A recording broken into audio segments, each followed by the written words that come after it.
Incluo entre as maravilhas do mundo, sem a menor hesitação, a credulidade residual que espécie humana concede ainda, transcorridas 2 décadas da queda da URSS, a totalidade dos mitos culturais espalhados pela KGB.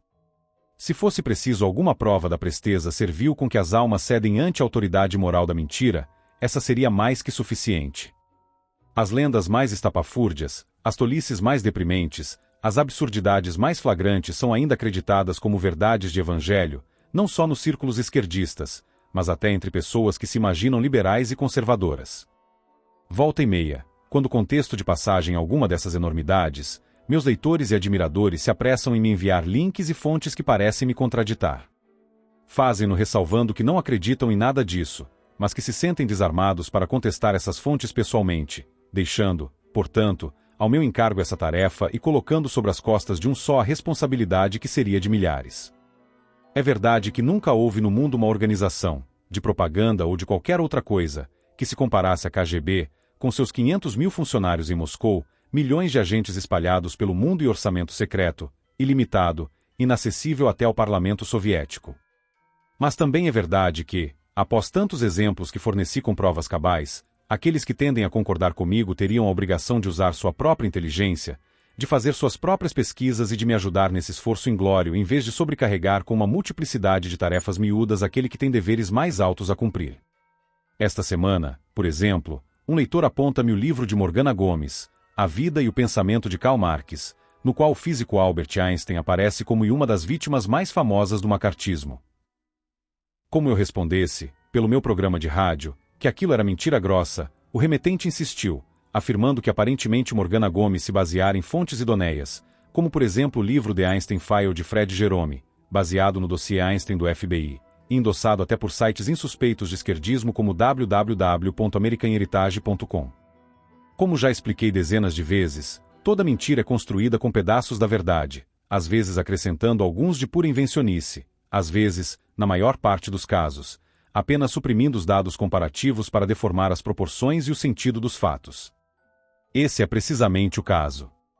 Como poderia Albert Einstein ser uma vítima do macartismo se nunca foi preso, nem interrogado, nem intimado por nenhuma autoridade federal americana, nem jamais perdeu seu emprego por pressões do governo? Se havia um dossiê sobre ele no FBI, era simplesmente pelo fato de que todos os cientistas sugeridos para contratação em projetos de energia atômica eram investigados, e o eram obrigatoriamente, como são em qualquer país do mundo envolvido nesse tipo de empreendimento. Se J. Edgar Hoover se abstivesse de investigá-lo, pelo simples fato de ser Einstein um queridinho da mídia, estaria abrindo uma exceção ilegal e incorrendo em crime de prevaricação. Omitido esse dado óbvio, a simples existência do dossiê passa a valer como prova de perseguição. No caso de Albert Einstein, a obrigação de investigá-lo era tanto maior porque ele mesmo, sem ser convidado, insistia obstinadamente em pedir sua inclusão no projeto Manhattan, fabricação da bomba atômica, e foi por influência dele que o projeto contratou os serviços do Dr. Klaus Fuchs, que mais tarde se comprovou ser espião comunista e colaborador estreito do casal Rosenberg. Recentemente, a Galeria Sotheby de Londres colocou à venda, em leilão milionário, 9 cartas de Einstein que provam sua ligação amorosa secreta com Margarita Konenkova, identificada como agente da KGB nas memórias do espião soviético Pavel Sudoplatov, publicadas em 1995. Para piorar as coisas, Einstein era afiliado a pelo menos 17 organizações de fachada a serviço da KGB, entre as quais o Congresso Mundial contra a Guerra Imperialista, a Liga Americana contra a Guerra e o Fascismo e o Comitê Americano de Ajuda à Democracia Espanhola, democracia que era, na verdade, uma ditadura genocida. Hoover seria ele próprio um criminoso caso se abstivesse de coletar dados como esse e de informá-los ao governo americano. Tudo isso foi obtido com investigações discretas, sem que o suspeito fosse jamais intimado a dar uma só declaração, seja ao FBI, ao Comitê de Atividades Anti-Americanas do Senado ou a qualquer outra entidade do governo americano. Que, com essa ficha de companheiro de viagem, Einstein continuasse a receber todo o apoio oficial e midiático para seu trabalho científico, sem ser jamais incomodado diretamente, prova apenas até que ponto a democracia é tolerante e bondosa para com seus inimigos. E, quando se sabe que hoje a teoria da relatividade é contestada como mera empulhação elegante, www.inovacaltecnologica.com.br Notícias ou notícia.php.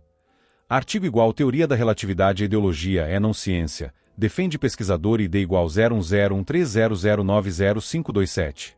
É mesmo de se lamentar que tanta delicadeza de sentimento seja desperdiçada com quem não a merece. Porém, mais absurdo do que dizer que Einstein foi perseguido é pretender que o tenha sido pelo senador Joseph McCarthy. Não só o cientista jamais foi convocado para depor ante a famosa Comissão McCarthy, mas esta nunca teve qualquer colaboração substantiva do FBI. J. Edgar Hoover foi um dos inimigos mais odientos de Joseph McCarthy e um dos responsáveis diretos pela destruição da sua carreira. McCarthy, sim, foi vítima do FBI. Sofreu nas mãos de Hoover o que Einstein jamais sofreu. Teve seu telefone grampeado, sua correspondência violada, sua vida particular vasculhada e espalhada pelos jornais, seus assessores interrogados e todo o seu trabalho boicotado. Isso está abundantemente comprovado em 3 livros que todo interessado no assunto tem a obrigação de ler antes de sair, fazendo de Einstein uma vítima do macartismo. McCarthy and His Enemies, de William F. Buckley Jr. E.L. Brent Bozell, Washington, Regnery, 1954, Reimpresso M. 1995. Joseph McCarthy. Re-Examining the Life and Legacy of America's Most Hated Senator, de Arthur Herman, New York, The Free Press, 2000. E sobretudo, Blacklisted by History, The Untold Story of Senator Joe McCarthy and His Fight Against America's Enemies, de M. Stanton Evans, New York, Crown Forum, 2007. Hoje há evidências cabais de que todos os 50 e tantos altos funcionários apontados por McCarthy como riscos de segurança para o governo americano tinham efetivamente ligações com a espionagem soviética e não eram riscos imaginários. McCarthy só errou ao presumir de suas forças e não medir o exato poderio do inimigo, poderio que ainda se exerce sobre as mentes e corações de tantos dos nossos contemporâneos.